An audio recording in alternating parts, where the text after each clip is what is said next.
COVID-19 hasil pemeriksaan polimerase chain reaction pada hari ini. Yang poin kedua, bahwa penjelasan saya nanti akan menunjukkan bahwa di Sintang ini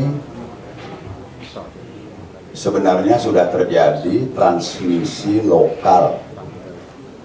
Nanti dalam riwayatnya akan saya ceritakan kontaknya siapa, ya kan.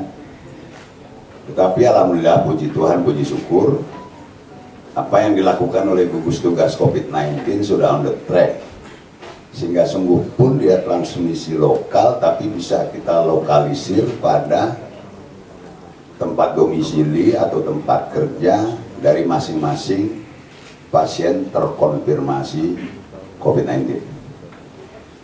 Yang ketiga, bahwa COVID-19 tidak mengenal bupati, dokter, kapolres, dandim, kepala BPBD, siapapun bisa terkena. Bahkan pada kelompok masyarakat yang termarginalkan, yang hidupnya sederhana, hidupnya susah pun malah bisa jadi positif. Tiga itu. Hari ini kita telah menerima konfirmasi hasil pemeriksaan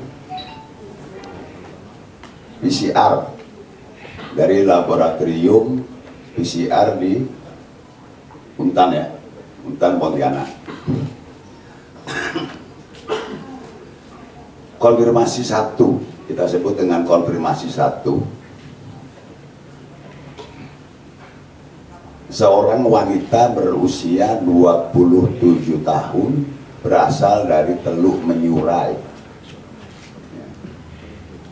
Yang bersangkutan adalah orang yang terlibat dalam penanganan kasus COVID-19 di Sintang, mendedikasikan hidupnya untuk merawat pasien COVID-19.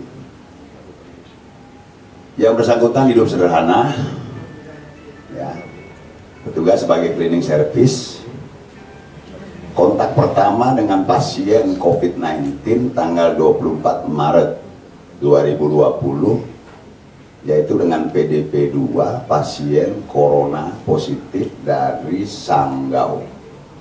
Oke. Tanggal 3 April kita lakukan rapid test. Pada yang bersangkutan hasilnya non reaktif. Kemudian pada tanggal 13 April dilakukan pemeriksaan rapid test, hasilnya samar antara positif dan negatif. Pada tanggal 14 April dilakukan swab, kemudian kita kirim ke Pontianak. Pada hari ini hasilnya positif, ya. Wanita 27 tahun, tinggalnya di Teluk Menyurai. Dia mendedikasikan hidupnya untuk merawat pasien COVID-19 di Rumah Sakit Umum Adik Muhammad Jun di ruang isolasi khusus. Karena beliau bertugas sebagai cleaning service, hidupnya sangat sederhana. Sehingga jangan ada stigma, ya. Jangan lalu kita membuat, saya media, saya minta, mohon betul, membuat ceritanya demikianlah narasinya. Jangan sampai ada stigma. Kita seluruhnya harus mensupport yang bersangkutan, moral maupun material harus kita support. Rumahnya rumah kayu, saya udah lihat foto rumahnya, ya, sederhana, hidup dengan anak, dengan orang tuanya, ya. Besok kita akan mulai tadi, besok dan selanjutnya akan kita lakukan rapid test di lingkungan keluarga dan lingkungan tetangga. Kemudian yang bersangkutan sekarang sejak awal sudah melakukan isolasi mandiri. Mulai malam ini akan kita letakkan di ruang isolasi mandiri Rumah Sakit Adik Muhammad Jun, tepatnya di rumah sakit rujukan di seberang Rusunawa. Tempatnya luas, aman, sesuai dengan standar. Dia dirawat di sana dan akan mendapat terapi dari dokter spesialis paru kita, Dr. Handrayani. Ya, mudah-mudahan kita support dia supaya segera dia menjadi negatif.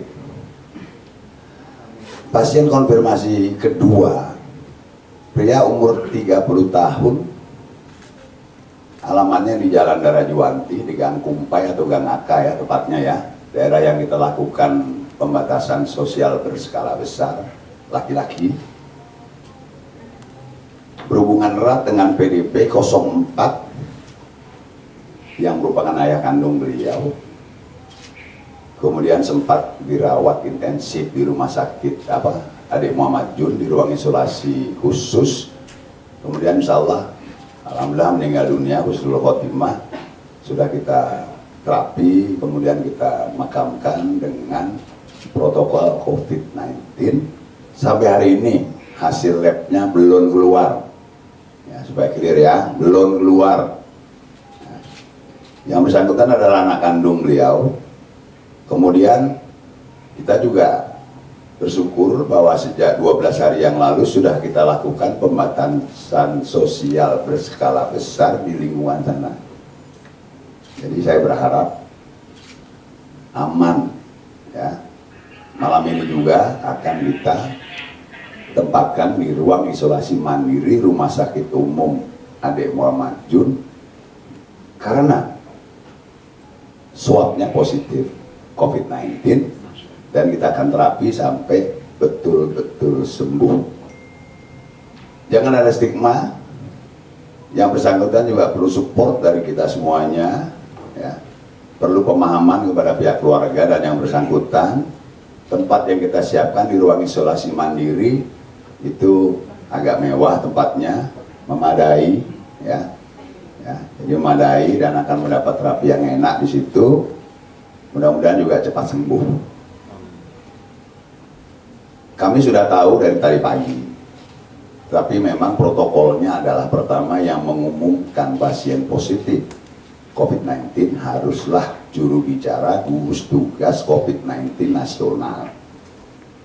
Sudah itu biasanya ada konfirmasi dari gubernur, baru kemudian kita di kabupaten boleh mengumumkannya. Ya.